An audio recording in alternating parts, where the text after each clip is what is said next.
name is Azra Maqsood, and I currently, for the last 4 years, I have been working as a Chief Operating Officer with the National Institute of Cardiovascular Diseases.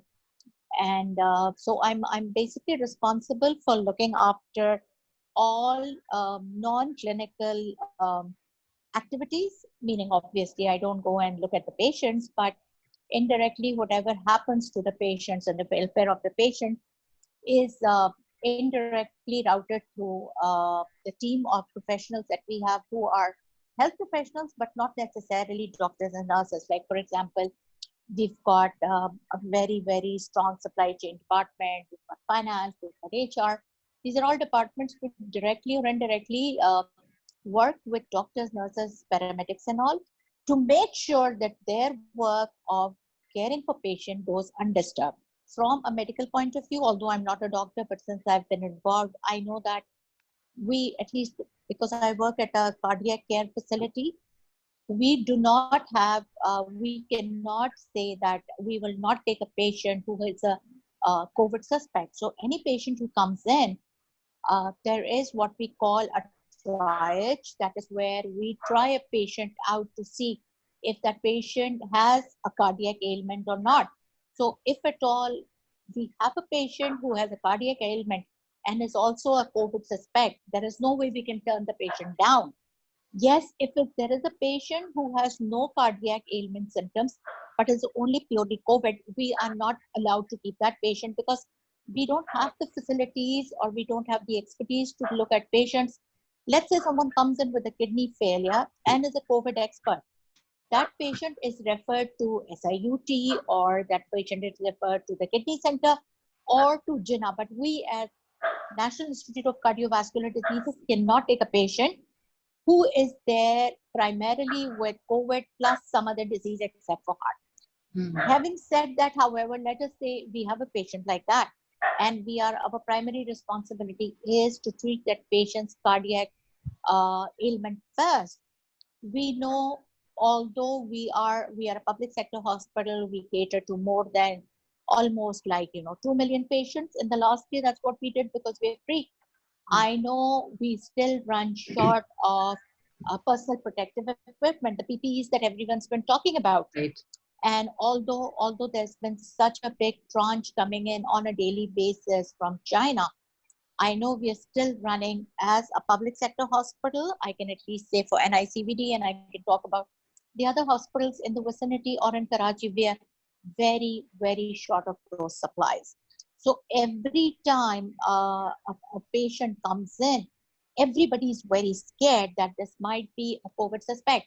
Cardiac patients do have respiratory problems also, and they do have problems in which they cough, they sneeze, especially in a weather where, thanks God, it's now turning to be hot. But during cold weather, because of the flu, we do get cardiac patients who have similar symptoms.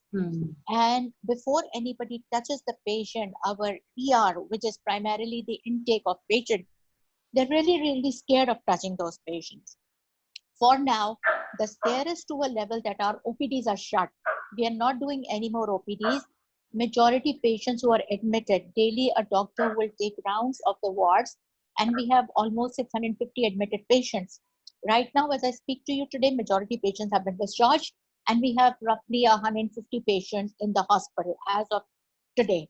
So it's scary, it's bad, and even doctors who are considered the frontline workers or the soldiers or the fighters in this cause, they're taking a big risk with their lives because of the incapacity for us as a nation, as a government, to provide PPEs to our frontline workers. Now that's what's happening. COVID will stay. It's not going away. Allah kare it goes away, but it's not simply going away the way the government or the people, I think mostly the way the people have been handling the situation, that is pathetic. If people don't start staying at home, health workers who are being exposed to these patients are the ones who are going to be infected. And if these guys get infected, you do not have someone to treat you, number one.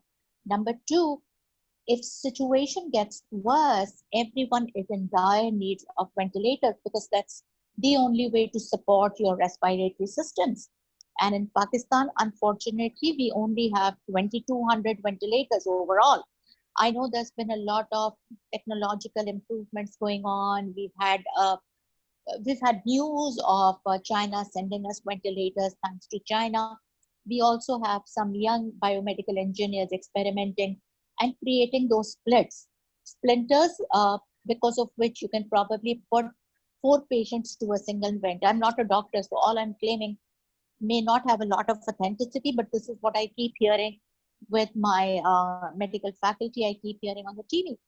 So if worse come worse and a lot of people get infected and a lot of people get sick and have to be put on a vent, the worst situation is where the ethics committee sits and decides who will stay on the vent and who has to be removed from the vent. That is the scariest situation that can happen. Okay, that is the reason when people are appealing, when the government is requesting, when there are going to be these forcible lockdowns and people are being asked to stay at home. Your clean home is the safest place you can be. Please stay home so that the medical health workers have lesser people to deal with, have lesser infected patients to deal with. You are in the cardiovascular hospital. Have you experienced Yeah. a lot of patients coming in for corona in your hospital? No. We had one confirmed case. We had one suspected corona case with a heart disease. Okay, and obviously our first priority is to treat that patient for the heart ailment. We had that patient treated. This is like 5 days back, and later on we had sent this patient sample for testing. I think at Jinnah or Oja, either one of them, and that patient turned out to be negative. Thanks God. That's so great. we don't have that, but people are scared. People are generally very scared. So when we talk about these ventilators and the solution being available in the market, why do we see a little bit of a reluctance from the institutions? For example, these ventilators are being manufactured by a lot of engineers, even the one that you actually spoke about. But there seems to be a reluctance in terms of not adapting towards it. The majority of ventilators, up till now, all the ventilators that we purchase, when I say we, I mean all the healthcare professionals, unfortunately, none of them are being produced in Pakistan. So all the ventilators that are brought in Pakistan are either from China or they are from Europe or they are from, we buy European ventilators. Okay. Now, when you talk about these, I wouldn't say purely inventions, I would say modifications, or I would say technical advancements. These young boys who had developed these new ventilators, if you recall, around 5 days back, they were being tested at the Shaukat Khanum Hospital. We still don't know the test results for it, right? And then when you're talking about a patient's life, if you were to be testing such things and then there are going to be trial and errors, I don't think doctors are comfortable trialing and erroring with patients' lives. So, for example, I can give you an example of NICVT. We have a 650 bedded hospitals, and Alhamdulillah, we have something like 90 ventilators with us. And that's a very big percentage when you talk about a government hospital. So for us, when we talk about our critical care units, when we talk about our intensive care units, which are our ICUs, we only have one ICU. We have 3 CCUs because again, we're a cardiac hospital. Most of our CCU and ICU beds are manned with ventilators, which means there is a vent support available, right? And these are tried and tested companies from whom we procure. So when you are talking about experimenting, right now, I think we are in a position as a nation that if we were to take this risk and experiment, we should go ahead and do it. Okay, exactly. I'm not a doctor. A doctor might have a different opinion, right? As a management person, if we were going to take this chance and a risk, I would risk it. I don't know how a doctor would feel. I would do it. As a management person, I would do it. I would look at that risk because Khuda na khasta, anyways, the risk of not putting on a patient on a vent is bigger than not experimenting on that patient with a splinter which has 4 avenues and 4 patients being treated together. But let me also tell you something. Had this been so common, had this been so easy, had this been so accessible, we've got a lot of intelligent people in Pakistan, brilliant engineers. I'm sure someone would have come up with this because it's a ventilator is an expensive equipment. You're talking in terms of, as a public hospital, we procure a ventilator for almost like a 3.6 million rupees, 36 lakh rupees, right? So if we had a local option, I don't think people would be scared of attempting to take up that option. At least the private sector would. Okay, in a government sector, there are some rules of procurement or supply chain we are bound to, but I'm sure the private sector would take this risk. Also, when we talk about manufacturing, I don't really think we are manufacturing because some of them have very sophisticated softwares that they run. And I think rather than manufacturing, we're talking more in terms of assembling and modification rather than manufacturing. I don't think we're manufacturing any of those here. And maybe, I don't know, maybe this was God's way of, putting this pressure on us because the health system is pathetic. It's a collapsing health system that we have in Pakistan, right? It is unfortunate that that's the way it is. But at least, I don't know, we should always look at some, a silver lining to this cloud, that maybe this was an opportunity for us, for our engineers, to be testing their exponential or to be testing their potential to see if we could come up with something like this. Azra, you mentioned that it's going to stay. The scare is going to stay. I'm hoping it doesn't stay. Right. But obviously you can see whatever is going on. We have seen things in China, we've seen in Italy, we're seeing what is going on in US, in UK, everywhere. So our healthcare system is worse than that. How do you see the life changing in the coming months? You already see a lot of lifestyle changes that we've made lately, right? I think in terms, if I look at a lot of things from a socio-cultural point of view, I see families getting together. I think that's been like a big booster and a big, it was something that people were actually missing, not to say so much because I have a very small family, but there are people who've got kids who've started staying at home. And I think people are actually enjoying to have their families together. Kids are no longer eating out, which is, I don't know, which might be a blessing for them. Not so much, I wouldn't be saying that so much for their moms or dads who are good cooks. Yes. Then obviously you do not have a lot of domestic support coming. I like, for example, by choice, I am discouraging my cleaning person to come in, right, and then my driver. I'm not unnecessarily going out, so I don't need to be driving. So those are some of the cultural aspects to what's been happening, right? On the economic side, I feel that like a project like yours, Paxer, I think it's got a great potential now that we've got platforms where you can have an exchange of ideas, where you can have these online courses. Initially, if you recall, there used to be open source courses for which were MOOC, and all the MITs and all these universities made a lot of courses available online. And then, there was these great youngsters who started off the Khan Academy, which was again online, right, and which took off brilliantly well with all K-12 students. And then you see a lot of other online training platforms that have come in. A lot of corporates are now opting for online training. And for example, there are some contact hours you need to have, but now you can go ahead and do an entire MBA program from top schools and with minimum contact hours. So I think for me, I feel even in Pakistan right now, if I could just look at examples of some schools, some colleges and some universities, they are now doing online lectures. There are now online classrooms that are being hosted. Unfortunately, what's happening is we do not have enough internet bandwidth to support it. And we do hear of complaints saying, well, because, there's been a choking, because there were 30 people who were logged on. Lucky for the teacher, the entire classroom was logged on. So, and if a lot of your universities are doing it, I think it's up to the Ministry of Communication and the Ministry of Science and Technology to ensure that at least for colleges, universities, and for online education platforms, there is this bandwidth availability, which is going to be, which is choking right now, honestly speaking.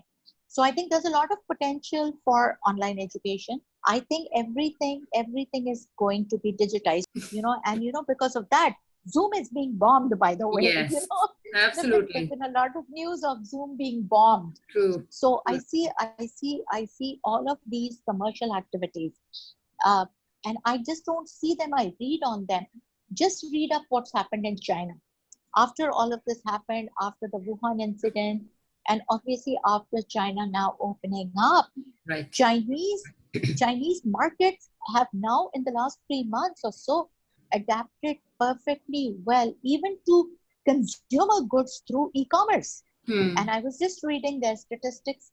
They're ordering washing machines and microwave ovens online, which you and I probably would never do. We still like to go or have, in Pakistan, we still like to do it. But for example, I don't want to go out and I like to eat my vegetables and fruits. I've started opting for online stores from where I know I can order fresh fruit and fresh vegetables. So the e-commerce market, not just for consumer goods, but also for industrial goods, is going to gain a lot of advantage. Look at the boost that you see in telemedicine. Say, you've never seen. I would not be comfortable, honestly. I'm a big pro for tech, but I still want to see my doctor physically. And this friend of mine told me, he said, "Oh, why do you need to go out and buy your medicine? Look at dawai.pk, and you just upload your prescription and they deliver you the medicine and 20% off." Look at the motivation. Right. But it never took off. So maybe COVID-19 actually produced economic opportunities, and it is for small startups or for large startups. Now, you probably listened to Zafar Mirza speaking a while back, right? And he said they are going to be doing a hackathon, and that hackathon, yes, and hackathon is not something new in Pakistan. True. We've had before I met you guys through the Women X project, World Bank. I knew I was involved with hackathons in Pakistan, which were happening for Pakistan by Boston. So if this hackathon comes online and April 12th is the deadline for people to be submitting their business ideas, this hackathon is not just for treatments or for ailments or for diseases which might rise or which directly the COVID-19. It's for supply chain, it's for psychiatrists, it's for, platform like yours, creating awareness, and, somebody just saying, hey, these are all fake news or fake websites. Don't look at them. Don't be scared. This is not what's going to happen. So various things are coming up which are going to create an economic activity in Inshallah Pakistan also. Obviously, cascade to hoga global. If this thing is happening globally, it will cascade into Pakistan also, inshallah. So I see a lot of opportunity for organizations which are willing to invest in online platforms, who are willing to invest in e-commerce right now. Or even online businesses, a lot of non-essential items or non-essential goods are undergoing a major recession. When I talk about our startups. So right now, I feel there is going to be a problem for all non-essential or non-compulsive items that we have online. However, if people have not thought about going digital right now, I think it's a good soul searching opportunity for people to sit back, reevaluate their business model, and think of going online if they haven't done it so far. It's a good time to at least start off your databasing. It's a good time to at least drop in a hello to your potential customers, see what the demographic profiling is like, how the demographics is changing. I think during Ramzan, this online or e-com businesses or digital businesses, especially with non-essential and even for luxury items, is going to gain ground. So as a startup, coming back to your question, as a startup, if we haven't thought of digitizing as yet, I think it's a good time to go ahead and do that hybrid business planning, in which you also talk about going online or digitizing your business. It's a good time to start databasing, to start collecting demographic profiles, it's a good time to start saying, hello, hi, I'm going to be doing this. What is the probability that you will buy from me online? Start on some probability surveys and things like this. It's a great opportunity to do so. Globally, we are seeing this trend of moving towards digitally. But the thing is, if we talk about Pakistan as a whole, do you think that on the consumer end, are they actually ready for such destructive digitalization? Like you mentioned that we won't be able to go to, or you won't like to go to the malls and everything. Us as a culture or us as consumers, we really like to, we have to Touch feel and feel. Yeah. exactly. So that is one essential part which will be a lot would be missing from that. And the adaptability factor, uh, let us phrase this thing as well in terms of us as Pakistan as a nation. The adaptability and the willingness factor only comes in when something is like either being followed by Forced upon someone, us. Or or something like COVID happens maybe. That exactly, drastic. or in severe times of crisis, something is like upon our heads and we have to really act fast. Let me Sorry. add one more thing, Sorry. because you deal with the public sector. You see the kind of people are coming in the hospitals and what kind of mindset they are having. Will they be able to adapt to this change all of a sudden? Secondly, Okay. I'm sorry for prolonging my question. That's I'm okay. so sorry. That's okay. That's okay. But the Your thing is, questions were comparatively easier, so I'm going to take them up first. okay. The second one, I would say, there is a point of frustrations from everybody. Like in yesterday's news, we saw that the lockdown has been prolonged till 14th of April, where the Traders Association has completely rejected it. What will happen, or what consequences do you see for the healthcare sector when this lockdown actually gets lifted up? And when the social interaction actually happens?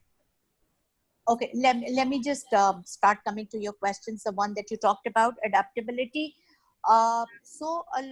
Change management is never easy. Okay, and moving to online platforms as a nation, like you also said, and I totally agree with you and Mariam, we like to touch and feel things, right?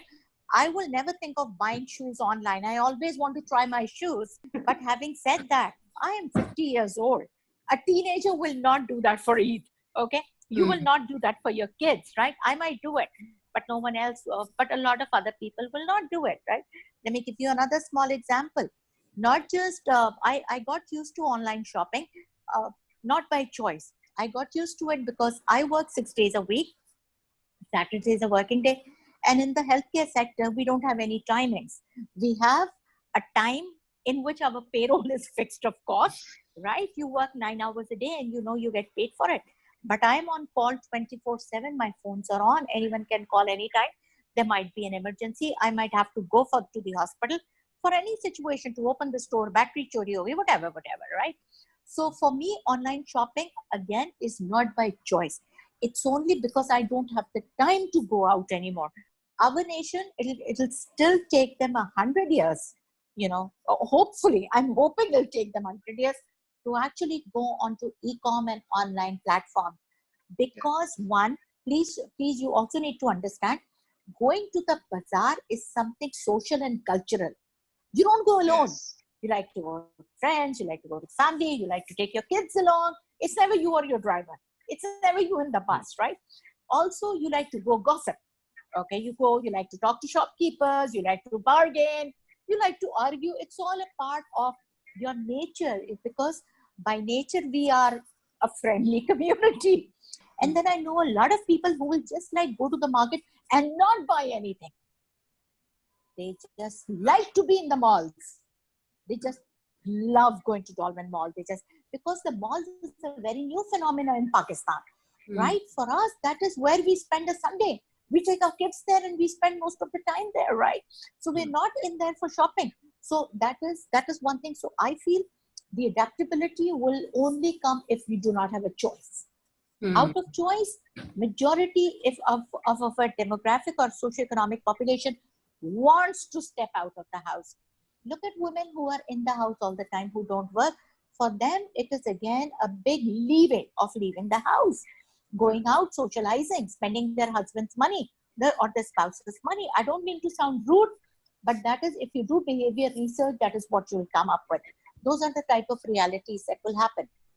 Mariam, let me come back to your question about, the public sector. One, let me come back to your question about, first you talked about the training that the schools haven't been able to provide their staff and their teachers to actually deploy or deliver online lecture rooms, right? The schools were never prepared to do it. It's a total mind shift. Putting a person on a computer is difficult. Making that person go through an ERP, when you talk about an online classroom, it's not simple you and me logging onto Zoom. Absolutely. We might do it casually, but you're looking at whiteboards, you're looking at chat rooms where students are posting questions, the teacher is writing formulas, and you're talking about a class like math or physics, which gets very boring within the classroom itself. Absolutely. You cannot do, you need a human touch for it. And that's what we as Pakistanis have been trained to do. We need that human element. We need to have that teacher standing there in front of us with he or she, making sure bachon jaagte rehna, do not go to sleep. I know your last period hai, bell bajne wali hai, but you still have a physics classroom. And I don't know why they make the schedule in such a bloody way. They're the most boring classes, right, at the end of it. So I know this happens. I believe me, this happens, right? So the schools need to invest in their teachers' trainings, which they haven't done. They have never thought they would come to a situation where they are charging the fee, but to deliver those, they would rather call the kids in summer, which is bloody hot in Pakistan, and it's going to be awful for the kids to be there. Bimariyan bhi hongi. When so many kids get together in that heat, it's going to be terrible in terms of illnesses, in terms of diseases, in terms of sicknesses, in terms of hygiene level of the children, right? Absolutely. They would rather do that rather than invest in the teachers' training to do online lectures. If I were in the place of those principals or those school administrators, the moment the schools had shut down and there were, where there were an inclination that the schools will not reopen for a while, I would have put in that week or those 10 days to train my teachers to take online classes. They did not do that because none of them even have online lectures available. See, I did an online teaching course way back in 2009. Can you believe this? I used to be a university teacher. So I did that in 2009, but we developed an in-house software.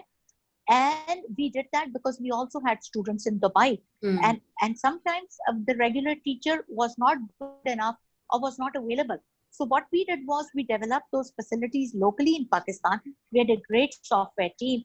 And we delivered, we had a lecture room, we had an online chat room, we had whiteboards that we created, and we uploaded all 15 lectures. We uploaded quizzes, we uploaded assignments, we uploaded examinations. So you could log on to my lecture anytime, even 1 year down the road. You would pay the fee, which was half, by the way, because physically you were not there and the teacher was not there. Absolutely. So you would only pay half the fee and you would have a 15-week schedule, which is equivalent to a semester. It was already there. And we were trained to do that. So, Azra,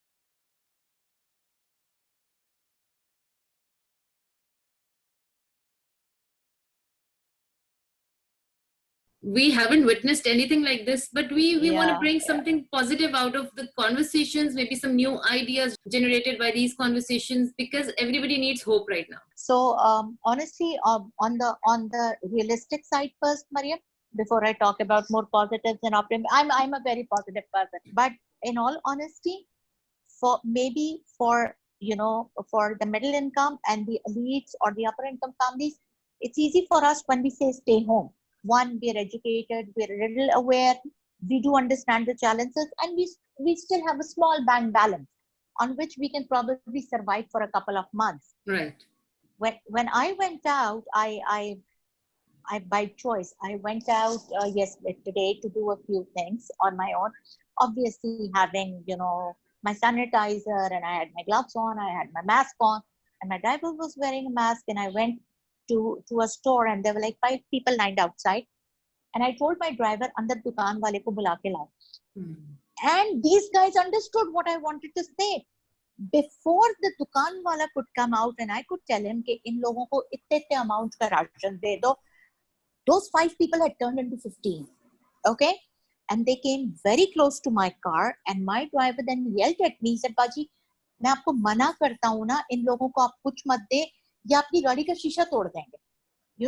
So they don't do it because they want to hurt me or they're being violent. Mariam, they're hungry. Absolutely. Okay.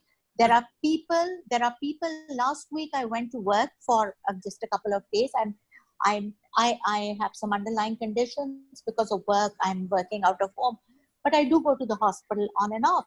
So on my way work, I ran into the single woman on the signal, and she just said, "Mujhe ration de do." And I just asked her, "Kya chahiye tumhe?" She said, "Mujhe aata le do aur ghee le do." मैंने तो तुम आटा और घी का क्या करोगी? She said, "मेरे घर में बच्चे हैं, वो पराठे खा लेंगे." So that's where I figured out that atta, ghee, and chini were probably most important. So Mariam, these people, they are hungry. When they come out of their houses, it's not because they want to. Some of them may be mercenaries. Okay, I agree, but most of them are genuinely people who have not been fed, who were daily wage workers, who have no other source of income, right? So that is, but as a nation, we are one of the most giving nations on the planet. Okay, Yes, and what is happening? You see, all of those appeals in a research that I did long time back, Pakistan was the biggest charity giving nation on the planet. Absolutely. And one of the reasons is obviously zakat. We've got a big chunk of charity going in zakat. So, or hamari ekko, we have this system that, oh, it's good to give zakat in Ramzan. No. Who said it's good to give zakat in Ramzan? You can give zakat anytime that you like. And that's a norm created by us only. Absolutely. So I think now is the time when people actually need it more than any time ever. That was the downside to all of this, or that was the reality, or that was the real side. Okay. I think to the positive side of it, one, if the lockdown continues and the traders opt not to do it or not to opt for it, I think there are a lot of trade reliefs that the government has been given.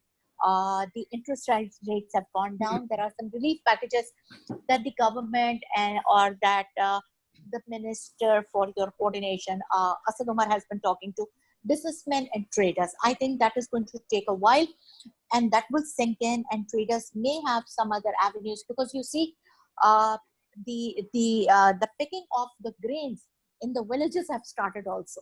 So there is no way you can continue to do this lockdown over those people because wheat picking season is here. So the villagers are going to be moving about to be picking wheat.